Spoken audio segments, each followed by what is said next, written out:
메르스 코로나 바이러스는 인수공통 전염병이다.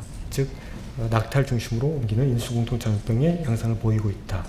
환자의 발생은 아직까지 의료 관련된 감염이 중요 역할을 하고 있고 지역사회에서의 전파는 아직 크게 입증된 바가 없다라고 말씀드릴 수 있겠습니다.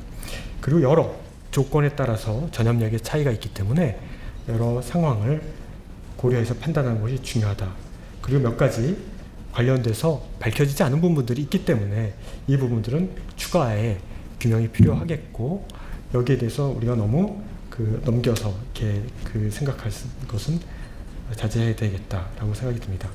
따라서 병원의 감염 관리가 메르스 관리에 있어서 아주 중요하다라고 말씀드릴 수 있겠습니다.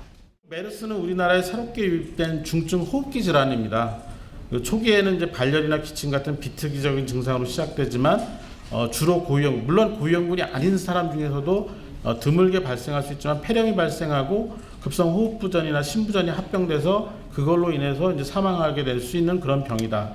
또 지금 현재로는 이 증상만 갖고 진단을 하는 것이 아니라 중동 지역의 여행력 그리고 메르스 확진 환자의 밀접 접촉이 선행돼야지 현재로는 진단할 수 있다. 결국 또 초기 확진을 빨리 할수록 조기에 치료를 할수록 생존율이 높아지기 때문에 초기 확진을 통해서 적극적인 보존적 치료가 필요하다. 이렇게 말씀을 드릴 수가 있겠습니다.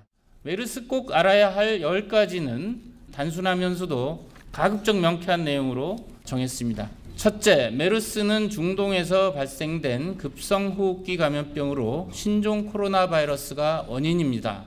2. 발열, 기침, 호흡곤란 등 일반적인 호흡기 증상 외에도 메스꺼움, 구토, 설사 등이 있을 수 있습니다. 3.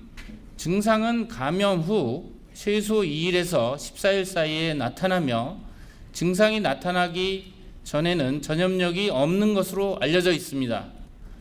4.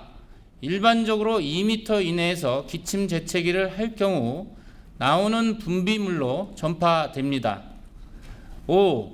자주 비누로 손을 씻고 씻지 않은 손으로는 눈, 코, 입을 만지지 않아야 하며 기침할 때에는 입과 코를 휴지로 가리고 발열이나 기침이 있는 사람과는 접촉을 피하여야 합니다.